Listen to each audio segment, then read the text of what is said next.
اور وہ زندگی کی طرف دوبارہ آ گئی تھی، صرف برہان، سجاد، شہریار اور سارا کی مدد کے ساتھ۔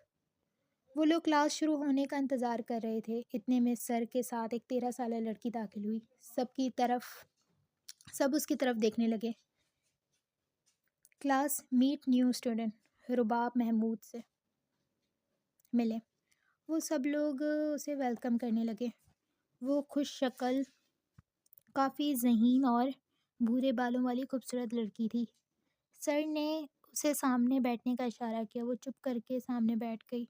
البتہ اس کے برابر میں جو وجود بیٹھا ہوا تھا وہ غیر آرام دہ محسوس کر رہا تھا۔ ایک دم برہان سیٹ کے آخری حصے تک بیٹھ چکا تھا۔ بیچ میں اس نے بیگ رکھ دیا تھا۔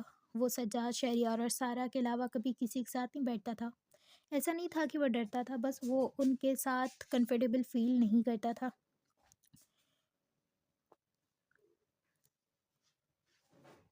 اس بھوری آنکھوں والی لڑکی نے ایک نظر اٹھا کر اپنے برابر بیٹھے برہان پہ ڈالی۔ کچھ سیکنڈ اسے دیکھتی رہی، پھر سر کی آواز پر کسی خواب کی دنیا سے واپس آئی تھی۔ برہان کو اس کی نظروں میں کچھ محسوس ہو رہا تھا، مگر وہ جس طرح سب کو اگنور کرتا تھا وہ اسی کو بھی اگنور ہی کر رہا تھا۔ بریک ٹائم ہوئی تو وہ لڑکی خود برہان اور شہریار سجاد کے پاس جا کر اپنا لنچ شیئر کرنے لگی۔ میں یہاں پہ بیٹھ جاؤں؟ سارا نے مسکرا کر اس کو اس بات میں سر ہلاتے ہوئے کہہ دیا، تو شہریار اور سجاد نے بھی کوئی منع نہیں کیا تھا، البتہ برہان سنجیدہ تھا۔ سجاد نے اس لڑکی کو دیکھا، پھر کچھ دیر اسے دیکھتا رہا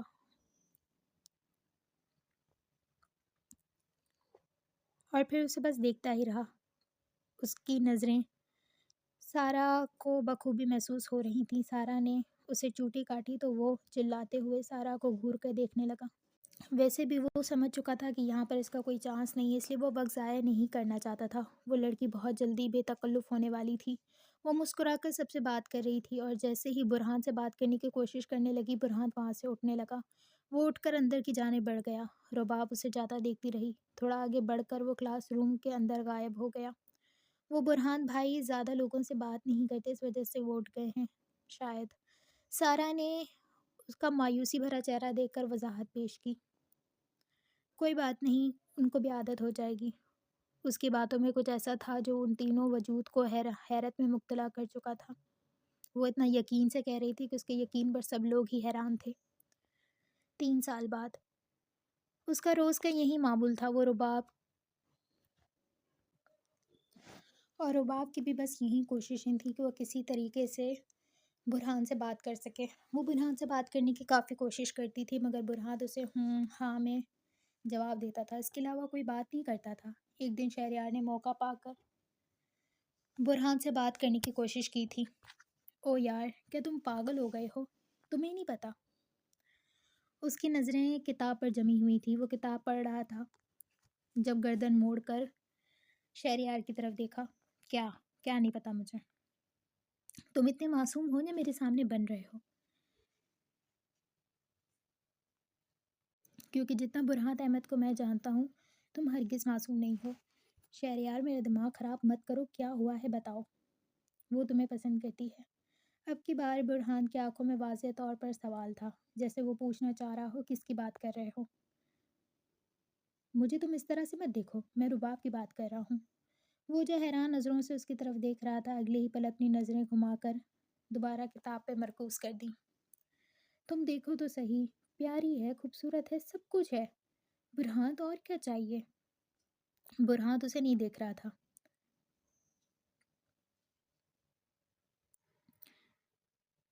تم سے پیار بھی کرتی ہے، انٹیلیجنٹ بھی ہے، سوچو ایسی لڑکیاں اتنی آسانی سے نہیں ملتی۔ وہ جو کتاب میں مصروف تھا پوری کرسی موڑ کر اس کی طرف بیٹھا اور پھر بولنا شروع ہوا۔ میں ابھی 16 سال کا ہوں۔ میری پریشانیاں اور میری سچویشن تم اچھے سے جانتے ہو۔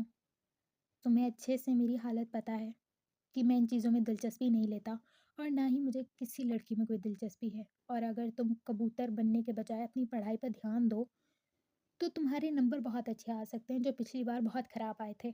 اب کی بار برہان نے اس کو وارن کرتے ہوئے کہا تھا، تم پاگل ہو، سچ میں پاگل ہو۔ وہ غصے سے بولا تھا، شکریہ، بھاڑ میں جاؤ، شکریہ، دفع ہو جاؤ، شکریہ۔ شہریار غصے سے اپنا ہاتھ ٹیبل پر مار کر وہاں سے اٹھا۔ اس کے جاتے ہی وہ دوبارہ خاموش ہو گیا اور کتاب میں خود کو گم کر چکا تھا،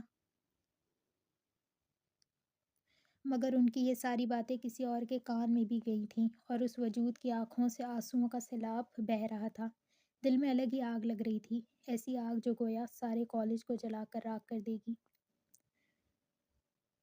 وہ شام بھی ہر روز کی طرح ویسے ہی تھی۔ سعدیہ بیگم، برہان احمد شاہ کا انتظار کر رہے تھے اور انتظار ختم ہونے کو ہی نہیں آ رہا تھا۔ عموماً احمد شاہ 7 بجے تک گھر پہ آ جاتے تھے، مگر آج ان کو 10 بجنے کو آ گئے تھے۔ سعدیہ بیگم بہت پریشان تھیں۔ عبداللہ، برہان، سجاد ہوٹل گئے مگر وہاں سے انہیں کچھ پتہ نہیں چلا۔ احمد شاہ شام کو ہی کسی سے ملنے کے لیے وہاں سے نکل گئے تھے۔ سعدیہ بیگم روئی جا رہی تھیں، نفیسہ خالہ انہیں چپ کروا رہی تھیں۔ شام کے وقت سجاد اور برہان سر شاہد کے یہاں سے واپس آ رہے تھے، مگر ان کا کوئی بھی پتہ نہیں چل رہا تھا۔ جب شہریار اور سارا کو یہ بات پتہ چلی، وہ لوگ بھی پریشان ہوئے اور ان کی طرف آ گئے تھے۔ کیا ہوا ہے برہان؟ انکل کا کچھ پتہ چلا؟ یہ کہنے والا شہریار تھا۔ برہان بھائی پریشان نہ ہو، انکل احمد ضرور مل جائیں گے۔ سارا بھی تسلی دیے جا رہی تھی۔ ابھی وہ لوگ آگے کچھ کہتے کہ اتنے میں داخلی دروازہ کھلا۔ سجاد نے داخلی دروازے پہ دستک ہوئی۔ سجاد بھاگ کر دروازہ کھولا تو سامنے احمد شاہ کو پا کر خوشی سے بولنے لگا، وہ آ گئے ہیں۔ اس کی آواز اتنی اونچی تھی کہ سب لوگوں نے سنا تھا۔ سب لوگ دروازے کی طرف بڑھ گئے تھے۔ احمد شاہ اپنے قدم آہستہ سے دروازے سے پار کر کے اندر صحن کی طرف آ چکے تھے۔ ان کی حالت پہلے سے مختلف لگ رہی تھی۔ وہ ایسے کبھی نہیں لگے تھے۔ ان کا چہرہ بالکل سفید پڑا ہوا تھا، ماتھے پر پسینے واضح طور پر نظر آ رہا تھا۔ سب لوگ ان کو دیکھ کر حیران تھے اور سب لوگ ان کے سامنے کھڑے تھے۔ پانی۔ انہوں نے پانی مانگا تو سارا بھاگ کر کچن کی طرف گئی۔ سعدیہ بیگم، برہان ان کے برابر میں بیٹھ گئے تھے۔ سب پریشان تھے، کسی کو نہیں پتا تھا کہ ان کے ساتھ کیا ہوا ہے۔ سارا پانی لے کر آئی تو احمد شاہ نے ایک سانس میں پی لیا۔ آج کچھ الگ لگ رہا تھا۔ سب لوگوں کو آج کچھ الگ ہی محسوس ہو رہا تھا۔ کچھ دیر وہاں پر موت سا سناٹا تھا، پھر انہوں نے اپنی نظریں اٹھائیں اور سب پر ڈالیں۔ میں ٹھیک ہوں، آپ لوگ فکر نہ کریں۔ انہوں نے سب کے چہرے پر پریشانی واضح طور پر دیکھ لی تھی۔ سعدیہ بیگم نے ان کا ہاتھ اپنے ہاتھ میں لیا اور نرمی سے پوچھنے لگیں، احمد، آپ کن سے ملنے گئے تھے؟ ان کے سوال پر احمد چونک کر ان کی طرف دیکھنے لگا۔ ملنے؟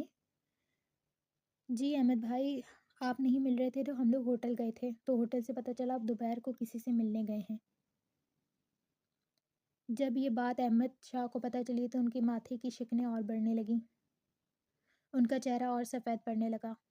وہ خود کو سنبھالتے ہوئے اور پھر بولنا شروع ہوئے۔ ابیر آیا تھا ملنے۔ سعدیہ بیگم تو سعدیہ بیگم، لیکن وہاں پر سارے لوگ جیسے ساکت ہو گئے تھے۔ وہاں کھڑا ہر شخص کبیر شاہ کو اچھے سے جانتا تھا۔ اپنے حواس کو قابو میں کرتے ہوئے برہان بے تاثر لہجے میں بولا، کیوں ملنے آئے تھے وہ آپ سے؟ احمد شاہ خاموش رہے اور پھر سوچتے ہوئے جواب دینے لگے، اس کی بیٹی ہوئی ہے، بلکہ بہت پہلے ہی ہو چکی ہے۔ تو کیا یہ آپ کو اپنی بیٹی کے بارے میں بتانے آئے تھے؟ برہان کی آواز اونچی ہوئی تھی۔ وہ اس شخص سے سخت نفرت کرتا تھا جس نے ان سب کو برباد کر دیا۔ سعدیہ بیگم نے اپنی آنکھیں اوپر کیں اور برہان کو چپ رہنے کا اشارہ کیا۔ نہیں تو پھر؟ وہ کہہ رہا تھا کہ اس نے جو کیا غلط کیا، اسے ایسا نہیں کرنا چاہیے تھا۔ سونیا بھی روٹھ گئی ہے اس سے، سالوں سے اس سے بات نہیں کری۔ اس نے بھی سارے رشتے توڑ دیے ہیں۔ وہ معافی مانگنے آیا تھا اور آپ نے انہیں معاف کر دیا، ایسا ہی ہے نا؟ برہان اب بھی سخت لہجے میں بولا تھا۔ وہاں پر کھڑا ہر شخص اچھے سے احمد شاہ کی تکلیف محسوس کر سکتا تھا۔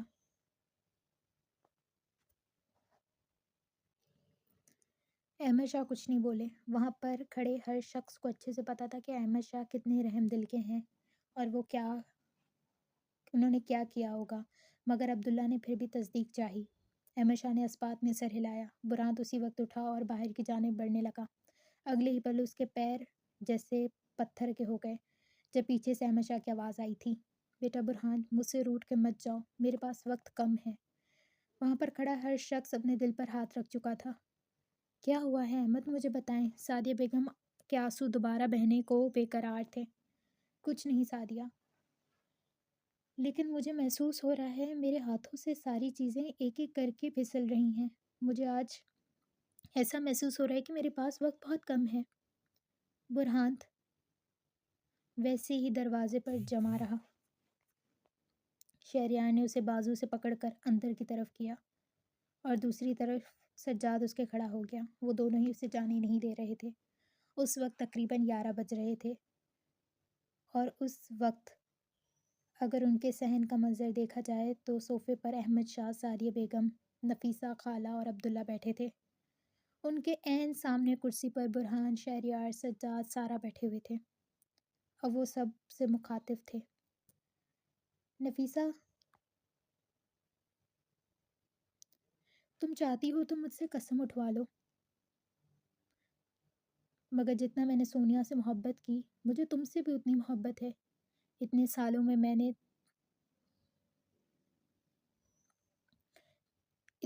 میں تم نے میری بہت مدد کی۔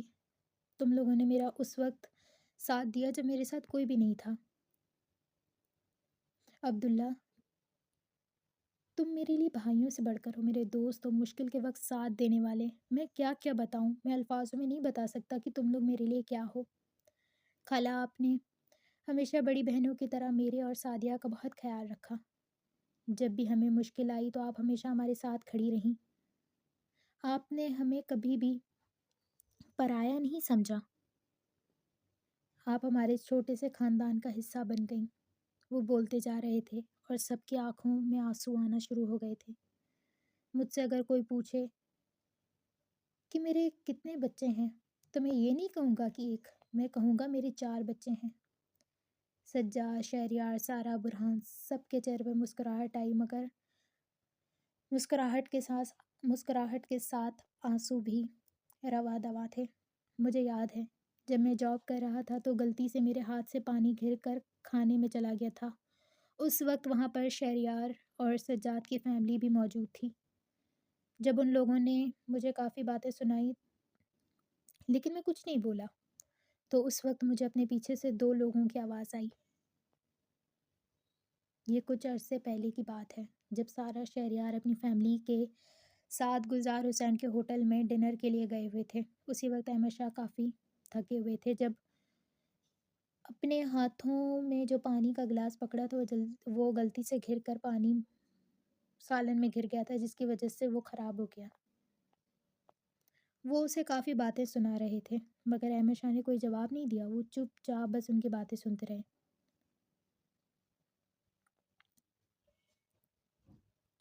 ان کی آواز اتنی اونچی تھی کہ سب لوگ بخوبی سن سکتے تھے۔ ان کے الفاظ اتنے تلخ تھے کہ کوئی بھی برداشت نہ کر پاتا، مگر احمد شاہ کا ضعف تھا۔ شہریار اور سجاد کی نظر جب وہاں پہ پڑی تو وہ دونوں ہی حیران ہو گئے۔ یہ تو احمد انکل ہے نا، برہان کے بابا؟ یہ سوال کرنے والی سارا تھی۔ شہریار نے اسپات میں سر ہلایا اور اٹھنے لگا۔ تمیز ہے کیا تمہیں؟ اندھے ہو گئے ہو کیا؟ نظر نہیں آتا تم نے پانی گرا دیا میرے اوپر؟ اپنی اوقات بھول گئے ہو کیا؟ ابھی وہ آگے کچھ بولتا کہ پیچھے سے 2 آوازیں آئیں۔ احمد شاہ بھی حیران ہو کر پیچھے مڑ کر دیکھنے لگے۔ تمیز کی بات ویسے آپ کے منہ سے اچھی نہیں لگتی۔ اپنی اوقات خود دکھا رہے ہیں اور آپ بات کر رہے ہیں دوسروں کی اوقات کی۔ لڑکی حد میں تم رہو اپنی، ورنہ جن ٹانگوں سے یہاں پر بیٹھے ہوئے ہیں نا وہ ٹانگیں تمہاری سلامت نہیں رہیں گی۔ شہریار غصے سے دھاڑا تھا، البتہ سارا ابھی بھی پرسکون تھی۔ پھر آہستہ سے اپنا سر نیچے جھکایا، ٹیبل پر ہاتھ رکھتے ہوئے بالکل اس آدمی کے سامنے اپنا چہرہ کر کے، اور پھر سرگوشی والے انداز میں بولنے لگی، چپ کر کے معافی مانگ لو، ورنہ میرے پاس کچھ ویڈیوز ہیں۔ ان ویڈیوز میں آپ کی شکل کا ہی ایک انسان ایک جسم فروش کرنے والی عورت کے ساتھ ایک کمرے میں جا رہا تھا۔ وہ شخص بالکل آپ کی طرح دکھتا ہے۔ CCTV کیمرہ سے وہ ریکارڈنگ ہم نے حاصل کر لی ہے، تو اگر آپ نہیں چاہتے کہ وہ ویڈیو آپ کی بیوی نے آپ کے بچے دیکھیں یا پھر کوئی بھی دیکھے تو چپ کر کے معافی مانگے اور اپنی شکل گم کریں، ورنہ زیادہ دیر مجھ سے آپ کی شکل برداشت نہیں ہو رہی۔ سارا کی باتیں بخوبی شہریار کے کانوں تک جا رہی تھیں۔ وہ اپنے ہاتھ سینے پر باندھے چپ کر کے سن رہا تھا۔ اگلے ہی پل اس شخص کا چہرہ سرخ ہو چکا تھا، وہ آگے کچھ بول ہی نہیں پا رہا تھا، اس کا دماغ بالکل فریز ہو گیا تھا۔ سارا سیدھی ہوئی اور ہاتھ باندھ کر اس شخص کی طرف دیکھنے لگی۔ وہ شخص احمد شاہ کی طرف مڑنے لگا اور ہاتھ جوڑ کر معافی مانگ رہا تھا۔ احمد شاہ نے بڑے دل کے ساتھ انہیں معاف کر دیا تھا۔ وہ وہاں پر نہیں رکا تھا بلکہ وہاں سے فوراً باہر بھاگا تھا۔ سارا شہریار اس شخص کو جاتا دیکھتے رہے اور پھر سارا شہریار ان کی طرف متوجہ ہوئے۔ لوگوں کو ہمیشہ چلا کر منہ نہیں بند کروانا چاہیے، بلکہ آرام سے پرسکون رہ کر بھی اپنا منہ اور سامنے والے کا منہ ہم لوگ بند کروا سکتے ہیں، اور سامنے والے کو اسی کی ہی باتوں میں پھنسانے کا ہنر سارا شیخ کو اچھی طریقے سے آتا ہے۔ اس نے ایک ادا سے بولا تھا، اس کے انداز میں فخر تھا۔ السلام علیکم انکل، میرا نام سارا شیخ ہے۔ وعلیکم السلام انکل۔ السلام علیکم انکل، میرا نام شہریار منصور ہے۔ وعلیکم السلام بیٹا، میں تم دونوں کو جانتا ہوں، میں نے تم دونوں کو اسکول میں دیکھا تھا۔ وہ دونوں ہی اپنی نظریں جھکا کر بڑے ادب کے ساتھ ان سے بات کر رہے تھے۔ آپ برہان کے بابا ہیں نا؟ ہم دونوں نے آپ کو دیکھا تو پہچان لیا، آپ کو تو یاد ہوگا۔ احمد شاہ نے اس بات میں سر ہلایا۔ اس کے بعد بھی، کیونکہ اس کے بعد ان کی 2-3 بار ملاقات ہوئی تھی اور وہ کافی ذہین انسان تھے، تو وہ ان کو پہلی نظر میں پہچان گئے تھے۔ اور احمد شاہ، ویسے انکل آپ یہاں؟ شہریار کے سوال پر احمد شاہ ہلکا سا مسکرائے پر بولنے لگے، میں یہاں جاب کرتا ہوں۔ جاب؟ وہ دونوں ایک دوسرے کو چونک کر دیکھنے لگے۔ لیکن ہم نے تو سنا تھا آپ برہان کے پاس تو ابھی وہ کچھ بولتا کہ سارا نے اپنا ہاتھ زور سے اس کے پیٹ پہ مارا تھا۔ شہریار نے اپنے الفاظ وہیں پر ہی روک دیے۔ احمد شاہ ہلکا سا مسکرائے، وہ اچھی طریقے سے سمجھ چکے تھے کہ وہ لوگ کیا کہنا چاہتے ہیں، اور پھر وہ مسکرا کر کہنے لگے، میں یہاں جاب کرتا ہوں اور مجھے کوئی شرمندگی نہیں ہے یہاں پہ جاب کرنے میں۔ مجھے تو اچھا لگتا ہے کہ میں اگر 1 روپیہ بھی کما رہا ہوں تو حق حلال کا کما رہا ہوں۔ وہ اپنی بات مکمل کر کے آگے بڑھ چکے تھے۔ پاگل ہو گئے تم؟ کوئی بھلا ایسے سوال کرتا ہے؟ وہ غصے سے اسے بول رہی تھی۔ ارے یار میں بھول گیا تھا نا، سوری۔ تمہاری یہ بھولنے کی بیماری ہے نا، کسی دن میرے ہاتھوں سے تم ضائع ہو جاؤ گے۔ وہ بھی بڑبڑاتے ہوئے اب اس کا ہاتھ پکڑے اسے آگے کی طرف لے جا رہی تھی۔ آج وہ وہیں پہ بیٹھے سب کو بتا رہے تھے۔ ان کی اور سارا شہریار کی جو ملاقات تھی وہ سب کو بتا چکے تھے۔ اب باری برہان کی تھی۔ برہان میرے شیر، مجھے اس حادثے کے بعد اگر سب سے زیادہ کسی کی فکر تھی تو وہ برہان تم تھے۔ مجھے لگا تھا ہم لوگ شاید خود کو سنبھال لیں گے، مگر تم خود کو نہیں سنبھال پاؤ گے، مگر تم نے مجھے غلط ثابت کیا۔ میں تمہارے لیے ہر وقت فکر میں رہتا تھا کیونکہ تم بہت حساس تھے اور میں اچھے سے جانتا تھا تمہارے راتوں کو چھپ چھپ کے رونا میں اچھے سے جانتا ہوں۔ جب شروع کے دنوں میں میرے پاس پیسے نہیں ہوتے تھے تو تم کیسے اپنی خواہشیں مار دیتے تھے، یہ بھی میں جانتا ہوں۔ تمہارے پاس پیسے نہیں بھی ہوتے تھے، لیکن جب بھی میں تمہیں کہتا تھا کہ برہان تمہارے پاس پیسے ہیں تو تم کہتے تھے ہاں بابا میرے پاس ہیں۔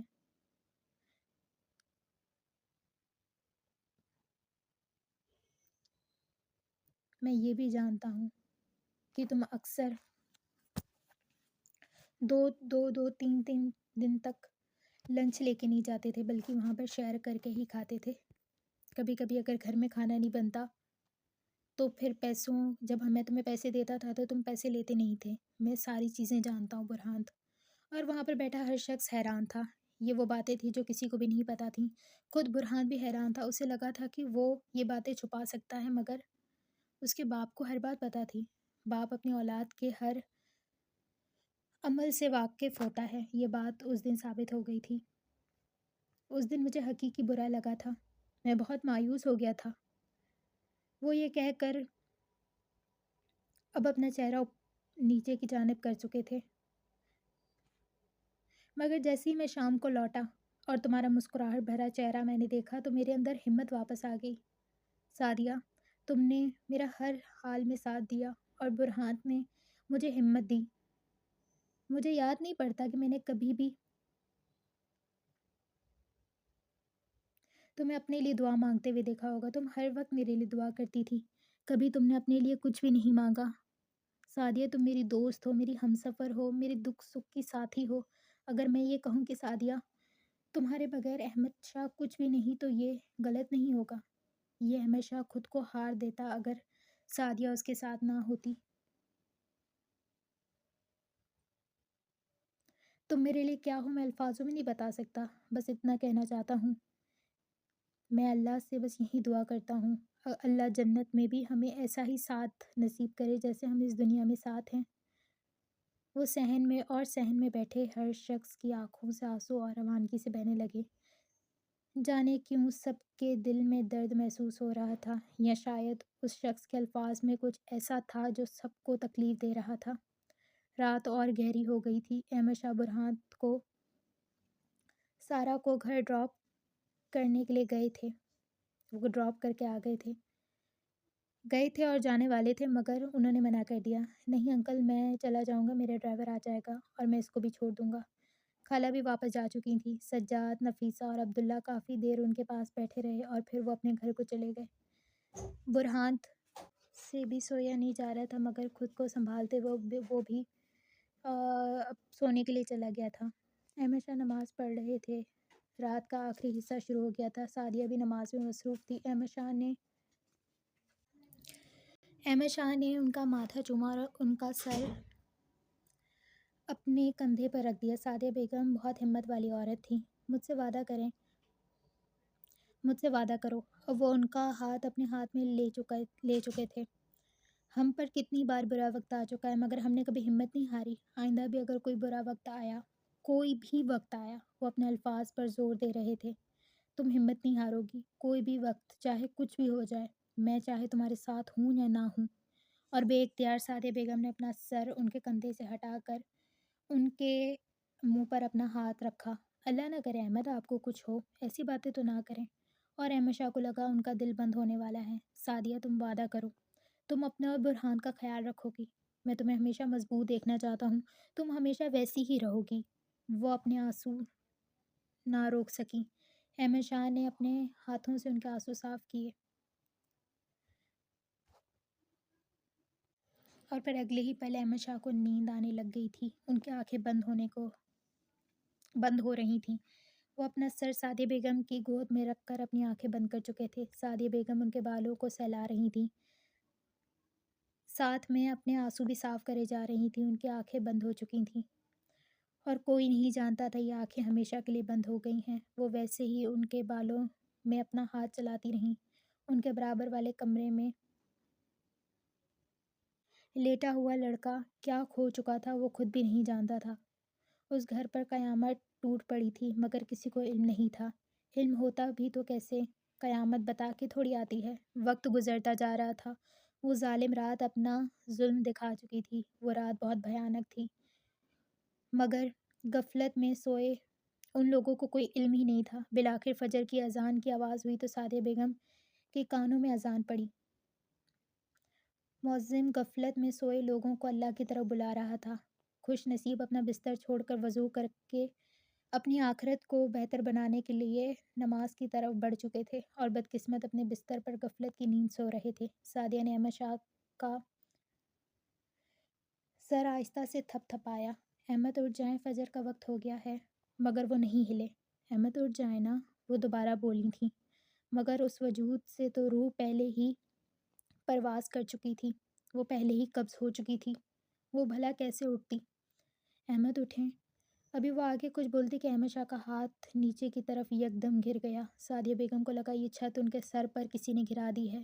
وہ ہل نہیں پائیں، وہ سانس نہیں لے پائیں۔ ان کو لگا کوئی ان کی روح کھینچ چکا ہے۔ ان کے الفاظ ان کے گلے میں ہی گھٹ کر مر گئے تھے۔ سعدیہ بیگم اپنی سانس لینے کی کوشش کر رہی تھی، مگر سانس نہیں آ رہی تھی۔ وہ یکدم مردہ وجود کے ساتھ احمد شاہ کو دیکھ رہی تھیں۔ وہ سن ہو چکی تھیں، وہ ہل نہیں رہی تھیں، ان کا جسم ایک مجسمے کی مانند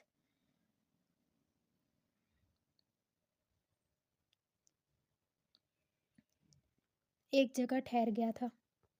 قیامت نے اپنی پہلی جھلک سعدیہ بیگم کو دکھا دی تھی، ابھی تو اور لوگوں پر بھی وہ قیامت گھرنی تھی۔